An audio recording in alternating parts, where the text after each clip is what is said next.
Hello everyone, it's the Motorcycle Muse here, and in this video I'm going to explain in detail how the stator in a motorcycle engine works. So the stator is just this component here, which is bolted onto the inside of the alternator or stator cover. In normal circumstances, when it's installed, so I have already removed this cover, but essentially the stator cover will fit on to the motorcycle engine like so. It'll just fit on in here like this. Let me pull it back out. Okay. Now the stator works, or its job is to charge the battery on your motorcycle. That is not the only job it does. On some motorcycles, the stator also has the job of generating the power to fire the spark plug. But I'll talk about that at the end. So first of all, let's talk about the components underneath the stator cover. So first of all, as I said, we have the stator itself. It's bolted on with 3 bolts here. So there's 1, 2, 3 bolts. The other component that makes up the alternator in the motorcycle engine is the rotor. Okay? So the rotor is this component here, this round component,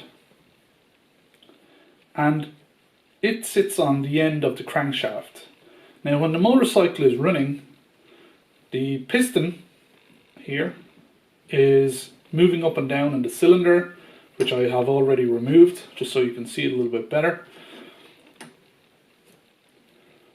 So the piston is going up and down in the cylinder of the engine when the motorbike is running, and the piston motion acts on, the piston is connected to the crankshaft, and it causes the crankshaft to rotate.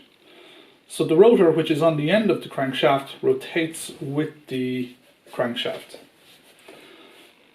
So the rotor is just, it's like a one large metal bowl. Okay? That's really what it looks like. And inside here there is a cavity. And in normal circumstances, when the alternator cover is fitted on back onto the engine, the stator will sit inside the cavity of the rotor. Now the stator and the rotor never touch off each other. So there is no physical contact between these two components, even though the stator sits in here. It will sit in here perfectly without actually touching the rotor at all. So although it looks like an empty space, the rotor inside of here is actually, what you can't see is that there is quite a strong magnetic field. So what is a magnetic field? So a magnetic field is the field that is created by a magnet. So think of your fridge magnet that sticks to the door of your fridge.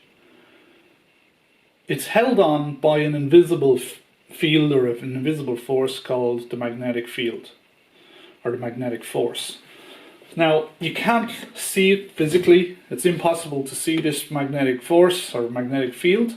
But what I can do is I can demonstrate its effects. So I've got this metal chisel, and if I bring this metal chisel in here, and if I just run it around the inside of the rotor, you can see there's not much happening here. Now as I come closer to the edge of the rotor, so as I come close, that magnetic force catches it. So let me just demonstrate that magnetic force by bringing it up here. So as I bring it close to the edge, the magnetic force catches it, and it's actually held up. This should really just be dropping under normal circumstances. When it's not in there, It should be just dropping. But inside here, there's a magnetic force which attracts this big lump of metal or steel to the rotor and holds it in place. So it's a little bit like magic, okay? And no matter where I put this chisel around this rotor, it's going to stick to it perfectly like that. Okay? And that's just due to that magnetic field, the magnetic force from the magnetic field. And that is caused by the fact that there is a large permanent magnet installed in the inside of the rotor, which you can see here. So it's just one permanent magnet. So that magnet, doesn't matter if the motorbike is running or not running, there is always that magnetic field. And that magnetic field, which you can't see, the invisible magnetic field, it acts on the rotor. It acts on the coils in the rotor, to be more accurate. So magnetic field, if I put a piece of plastic in here, so this is just a plastic connector, if I stick that in here, it just falls off. So the magnetic field only attracts certain components, materials to it, and usually those components or materials are metals. Now, or it has an effect on the metals. Now, in the stator, it's made up of a number of coils. So it's coils of wire. That means that it's just each one of these, what you see is a copper color there. Each one of these, there's 1, 2, 3, 4, 5, 6, 7. I think there's, what is it, 8? Yeah, so we have 8 coils of copper wire. So each one of these, hopefully you can see it. Let me just do a little bit of a close-up on it, so you can kind of hopefully see it a little bit better. So you can probably just see it there now. You can make out on each of these coils, it's made up of copper wire windings. Okay? And these copper wire windings, they sit essentially on a plastic. This component here, you can see there on the edge, is a black plastic. So that's an insulator. And also the coils themselves are coated with a clear, invisible, I suppose, coating or insulator. So what is an insulator? An insulator is a component like plastic which will not conduct current or will not conduct electricity. So no current, no electricity, no charge can flow through that insulator. So the copper wire windings, the 8 of these copper wire windings sit on an insulator. Okay. Now the only thing that they're connected to is this wire here. Okay. So this wire that comes out here, you can see it just in there. It's coming in there, and you can see where the wire. There's 2 yellow ones here. So there's a yellow wire connecting here and a yellow wire connecting here. So there's only 2 yellow wires connecting, bringing or leading out through this lead here into the wiring loom of the motorcycle. And what happens is, when the rotor is turning, it creates this, or it doesn't create the magnetic field, but essentially the magnetic field is moving, okay, with the rotor. And what it happens is that moving rotor or moving magnetic field induces a current in the copper wire windings of the stator or the coils. So the coils of the stator have a current induced in them when this rotor is turning, and it's the magnetic field which is rotating with the rotor, the strong magnetic field. That's what induces the current. When the rotor is not turning, it does not induce a current. And then the other thing to know is the faster that this spins, the larger the current that it induces. So why does it induce a current? Well, I won't go into the exact physics of how that happens, but it's called electromagnetic induction. So these wire windings are actually little induction coils. And what we say is that a moving magnetic field will induce a current to flow in metal. Okay?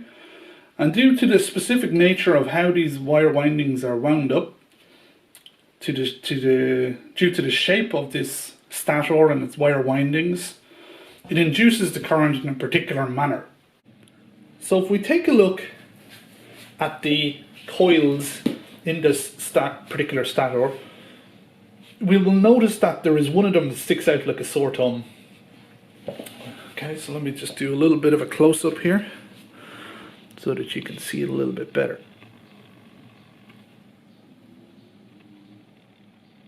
Okay, so let's focus in on this for a second. So the coil I want you to look at is this one here.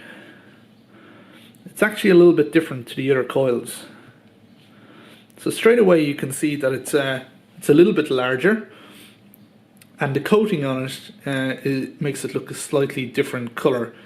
Okay, so it has a little bit of a cloth insulator around it, whereas all the other coils basically look identical. This coil here looks slightly different.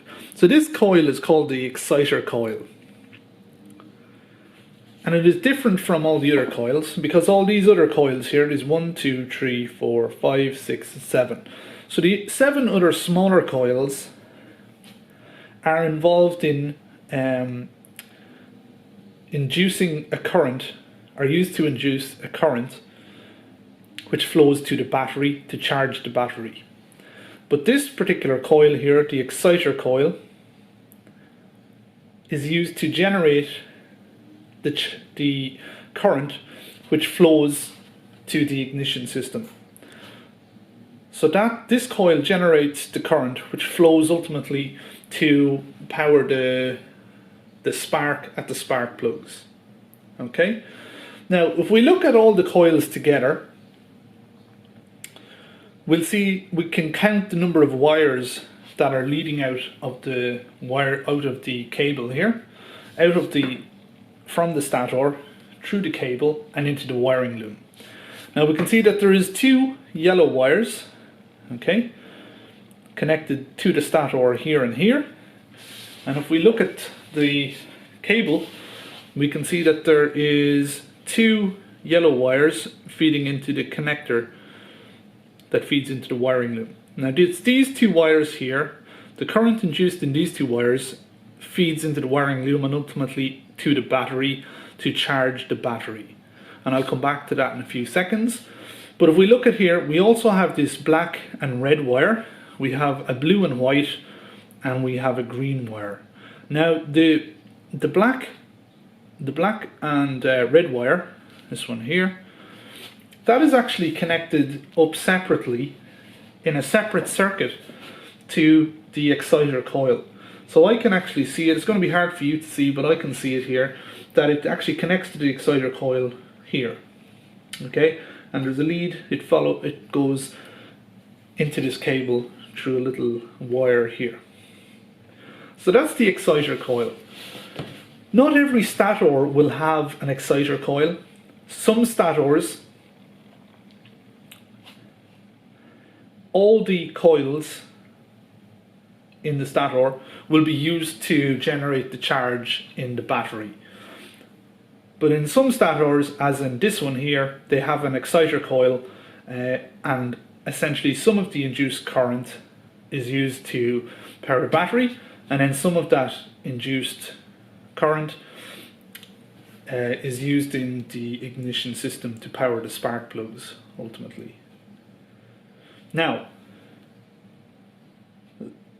the current induced in the 2 yellow wires, let's talk about this, because I can tell, because there is 2 yellow wires, that this is a 2-phase alternator.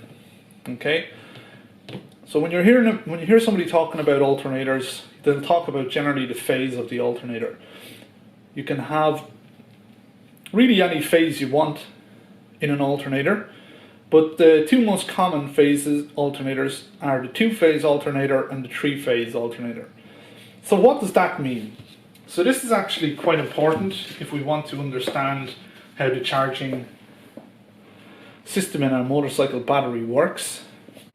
So let's quickly talk about the current induced in the two yellow wires which flows to the battery.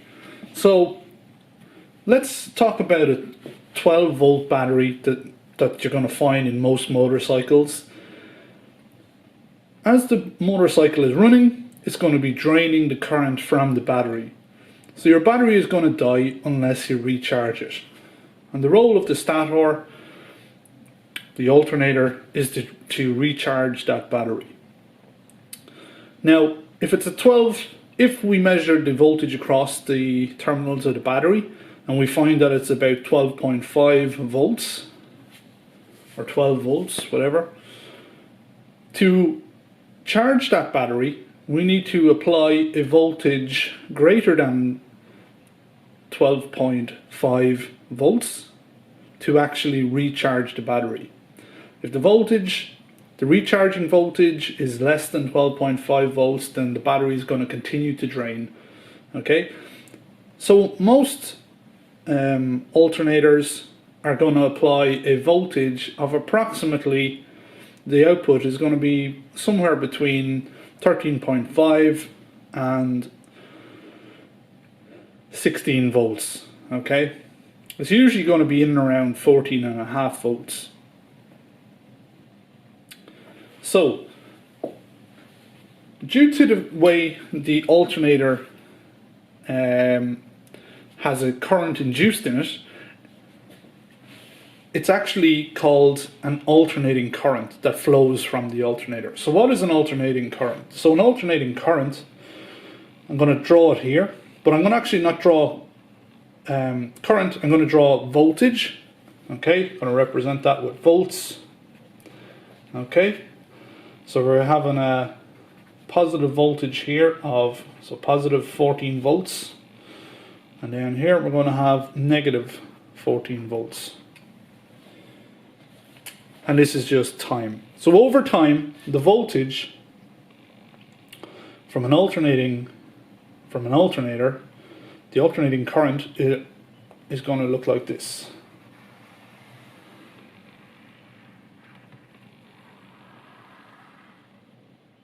So that's what it's going to look like. So what does that actually mean? This actually means that the voltage is going to be up around 14 volts at a maximum, and at a minimum, it's going to be minus 14 volts. So positive 14 volts means that the current flows from the alternator. Okay, so if we have a positive 14 volts, that means that the current flowing through this cable to the battery is going to have a voltage of 14 volts at a maximum for half the cycle. And for the other half of the cycle, the voltage is going to be negative. So that means that the voltage, instead of flowing this way to the battery, is actually flowing back from the battery to the alternator. So half the time it's charging the battery, and the other half of the time it's draining the battery. So that is not what we want to have. Okay? What we want to have, we only want the positive voltage. So that's why between the alternator and the battery, you will have a regulator rectifier installed. So a regulator rectifier is just a little electrical component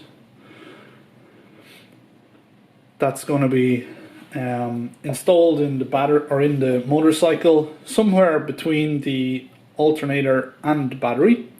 And its job, or one of its jobs, is to stop the current flowing backwards. So the regulator rectifier is going to stop this. Okay, so it's going to stop the current flowing back to the alternator. And it's going to mean that we only ever have the positive voltage flow or positive current flowing to the battery. But what that means is that we have this huge gap here. Between here and here, we have a huge gap. So there's going to be a period of time in the cycle, half the time basically, that there is no current flowing to the battery. And half the time it's not charging it. So that is not ideal. So for that reason, that is why we have two wires. Okay? So in the first yellow wire, the voltage or the current flowing through the first yellow wire is going to look like this. And due to the fact that the second yellow wire is plugged into the stator in a different position, it means that the induced current in the second yellow wire is going to act differently over time. So essentially, in the second yellow wire, the voltage is going to look like this. It's going to be negative in the first half of the cycle, and it's going to be positive in the second half of the cycle. Okay? And then back down to negative. Okay? So it's going to be the opposite of the current in the first wire. So what does that mean? Again, the regulator rectifier is going to stop the current flowing back. So this is going to be negated. Okay? No more of this. Any negative current, forget about it. It's not going to happen. The regulator rectifier is going to cut it out through a diodes in the regulator rectifier. And it means that we're left with this current which is flowing to the battery, which is always going to be positive. Okay, so it's only either going to be positive or zero. So the lowest the voltage can be is 0 here at these points, but most of the time it's going to be positive. And that means that we nearly always have current flowing to the battery, and we're nearly always charging it. Now, to charge a battery, we really want a positive voltage of about 14 volts. Okay, so we want positive 14 constantly applied. But as you can see, it's not a positive, or it's not constantly positive. It's actually still alternating. It's still going up and down the voltage. So for that reason, instead of having two wires in the stator, in a lot of modern or in a lot of modern stators or alternators, there's actually going to be a third wire plugged in somewhere here. So in this one, it's called a two-phase alternator because it has two yellow wires, and it's called two-phase because we have two phases essentially. The current is applied in two phases. Here's the first phase and here's the second phase. Okay? So there's going to be one phase coming from the first wire and a second phase of current coming from the second wire, which kind of work together to try and give us a more positive voltage across the battery terminals. Now if we apply, as I was saying, if we add a third wire and if we position it in the right position in the alternator, the current induced in that third wire is going to look something like this. If we only show the positive cycle, because again the regulator rectifier is going to eliminate it, it's going to look like this. So it is going to, the third wire is going to induce a third phase in the output from the regulator rectifier, and all of a sudden we basically always have a positive voltage, which is, if we look at the minimum here, it's always, this is the minimum the voltage is going to ever be. And if we just draw a line across, it's always going to be, ideally it's going to be up close to 14 volts. It's going to be a higher voltage than the voltage of the across the terminals of the battery when the motorcycle is not running. So this is called a three-phase alternator. And a three-phase alternator is the most common phase of alternator that you're going to find in a motorcycle. And it just means that we have a more constant voltage across the battery.